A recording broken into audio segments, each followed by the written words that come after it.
Everybody asking how we doing, say we good. Don't need no one to tell me how to live just like they would. It ain't their business, but they in it, I don't know why. Revolved around my life after I found another. Assalamualaikum warahmatullahi wabarakatuh. Halo semuanya. Pada podcast sejarah kali ini kita akan membahas mengenai kondisi kemerdekaan Islam. Oke, sebelum itu kita perkenalan dulu nggak sih Teh? Boleh. Halo semuanya, kenalin nama aku Rafina Ameliani dan teman saya Leni Maruna. Oke, mungkin di sini kita langsung aja kali ya ke pembahasannya. Menurut Rafina, apa sih itu kondisi kemerdekaan Islam? Setelah saya baca, kondisi kemerdekaan Islam ini memiliki dua sudut pandang. Yang pertama dalam kondisi syariah dan yang kedua dalam kondisi kemanusiaan. Apa sih dalam kondisi kemanusiaan itu? Kondisi kemanusiaan di mana kemerdekaan Islam ini mencakup kebebasan beragama, berpikir, berpolitik, dan bertempat tinggal. Artinya, setiap umat Islam berhak memilih kehidupannya. Lalu ada pun kondisi dalam sudut pandang syariah yang diartikan sebagai kondisi di mana seseorang memposisikan dirinya sebagai hamba Allah. Artinya, kemerdekaan seorang muslim diraih ketika seseorang itu tidak menyembah selain Allah dan tidak dikendalikan oleh hawa nafsu. Itu sih menurut yang saya baca. Sedikit tambahan dari saya yang menurut saya baca gitu. Jadi perjuangan kemerdekaan Islam sebagai kekuatan sosial itu menjelaskan peran penting Islam dalam perjuangan kemerdekaan Indonesia baik melalui perlawanan langsung terhadap penjajahan maupun kontribusinya. Dalam menciptakan semangat nasionalisme, peran ulama dan organisasi Islam memobilisasi massa dan memberikan motivasi untuk meraih kemerdekaan. Baik, yang selanjutnya, bagaimana sih kondisi Islam setelah kemerdekaan? Oke, jadi menurut yang saya telah baca juga, kondisi Islam setelah kemerdekaan ini merupakan tantangan dalam era Republik Indonesia yang didiskusikan oleh umat Islam pasca kemerdekaan, seperti penerimaan terhadap negara sekunder, hubungan Islam dengan Pancasila, dan pengaruh Islam dalam politik.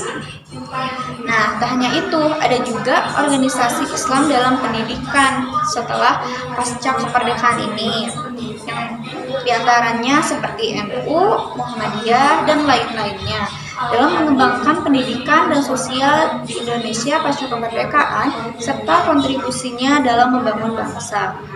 Dan yang terakhir ada Islam dalam demokrasi pasca kemerdekaan.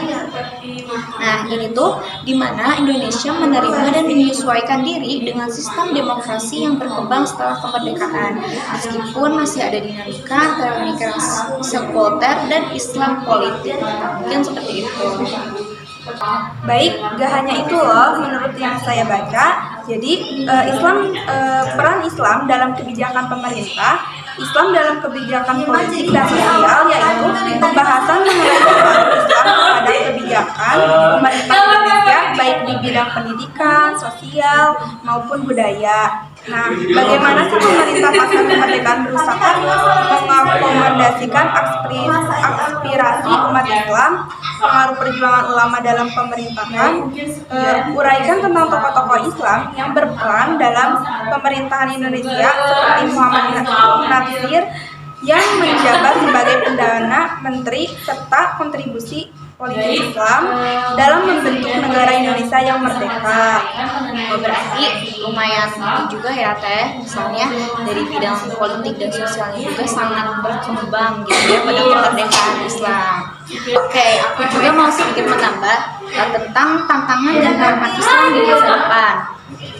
Mungkin salah satunya dihadapi di Indonesia ini seperti modernisasi dan globalisasi serta tantangan sosial dan politik di berbagai dunia. Karena kan dalam modernisasi juga kita harus perlu dengan adanya keadilan dalam kemerdekaan Islam ini.